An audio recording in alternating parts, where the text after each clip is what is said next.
రాక్షసుడైనటువంటి హిరణ్యకశిపుని కుమారుడు ప్రహ్లాదుడు చాలా చిన్నవాడే. Prahlada is so young, being the son of a demon king. ఏ పలుకులు పలికినా కానీ నారాయణ్ నారాయణ్ నారాయణ్.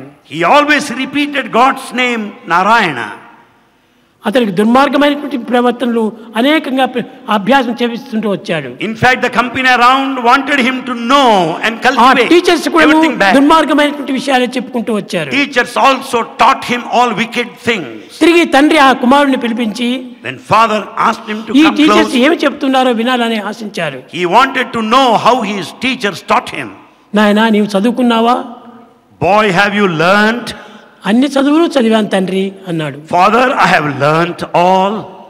ఏది ఒక చిన్న మంచి మాట చెప్పు అన్నాడు. Come and speak one or two good words. Hari Anu 2 అక్షరములు. He said 2 letters, Hari. హరించును పాతకములు.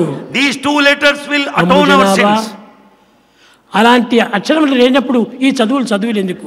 If we do not know these 2 letters, Hari, that would atone our sins, what for is education? కనుకనే నాకు కావలసిన విద్యలంతా వచ్చినాయి. So I could have all the education I wanted. చదివించిన నన్ను గురువులు. Teachers taught me. చదివిని ధర్మ అర్థ కామ మోక్షములు. I have learnt all the 4 objectives of life. మోక్షము దగ్గరికి వచ్చేటప్పటికి తండ్రికి రేగిపోయినది. And when he came to the state of liberation and father felt the reeling మోక్షము sensation. లేనటువంటి యొక్క ఈ విద్య ఉండి ప్రయోజనం ఏంటి? And without this liberation moksha, what for the rest of the ధర్మ things? అర్థ కామములు. Dharma, Artha, Kama. ఈ 3 మాత్రమే ఉంటుండి మనిషిని ముంచి వేస్తుంటుండాది. If you just go by these 3, you will have your life totally. చదువులలో మర్మం వెళ్ళ చదివితే తండ్రి అన్నాడు. So father, I have learnt the secrets of true education. ఏది ఒక్క మాట చెప్పు అన్నాడు. Father said, say 1 or 2 words. నమో నారాయణాయ అన్నాడు. He said, Namo Narayanaya. ఒక్క తూరి అతన్ని నెట్టి వేశాడు. He burst him, sent him, driven him out. అప్పుడు కూడా నువ్వు ఈ యొక్క ప్రహ్లాదుడు కోపం రాలేదు. Prahlada was not angry.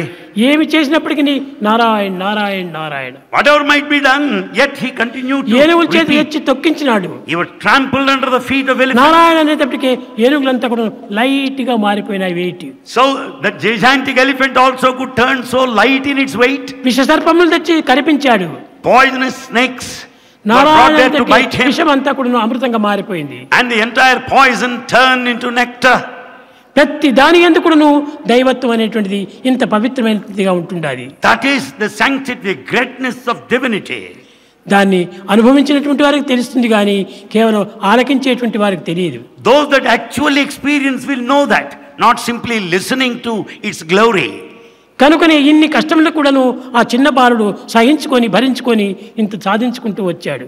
Being so young, that little boy could resist and face all the troubles and problems because of God's name. కట్ట కడపటికి ఎవరికి గతి తప్పింది? Ultimately what happened?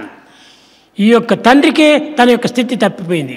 The father had to lose his position. ఒరే పిచ్చివాడా, దైవం దైవం దైవం అంటున్నావు, ఎక్కడున్నాడు దైవం? The father asked, oh boy, you say God, where is he? ఇందుకలడు అందులేదని సందేహం వలదు తండ్రి. The boy said, you'd never say that he is here and he is not there. అయితే ఈ స్తంభంలో ఉన్నాడా? Is he there in that pillar? ఉన్నాడు. Yes. నా నమ్మకం అంత గొప్పది. He has got such a strong faith. Where there is confidence there is love. Where there is confidence, there is love. Where there is love there is truth. Where there is love, there is truth. Where there is truth there is peace. Where there is truth, there is peace. Where there is peace there is bliss. Where there is peace, there is bliss. Where there is bliss there is God. Where there is bliss, there is God. నమ్మకమే లేకపోతే ఇంక దైవత్వం నీకు ఎట్ట తెలుస్తుంది? Without this faith to begin with, how can you experience God? అప్పుడు ఆ కోపం చేత ఆ స్తంభాన్ని కొట్టాడు గదతో తండ్రి. Out of anger, the father had hit that pillar. ఆ స్తంభం నుంచి కూడా నువ్వు నరసింహుడు ఉద్భవించాడు. There, out of that pillar, we find Narasimhamurti. అనగా దీని యొక్క అంతరార్థం ఏమిటి? What is the inner significance? ఈ దేహం అనేటువంటి స్తంభాన్ని బద్దలు చేశాడు. It only means the body of the pillar is totally broken. దేహాభిమానం చంపివేశాడు. The body attachment is totally broken. దేహాభిమానం చంపివేసరికి ఆత్మాభిమానం అనేటువంటి దైవత్వము సాక్షాత్కరించింది. Then once the body attachment is killed, you will get attached to the self.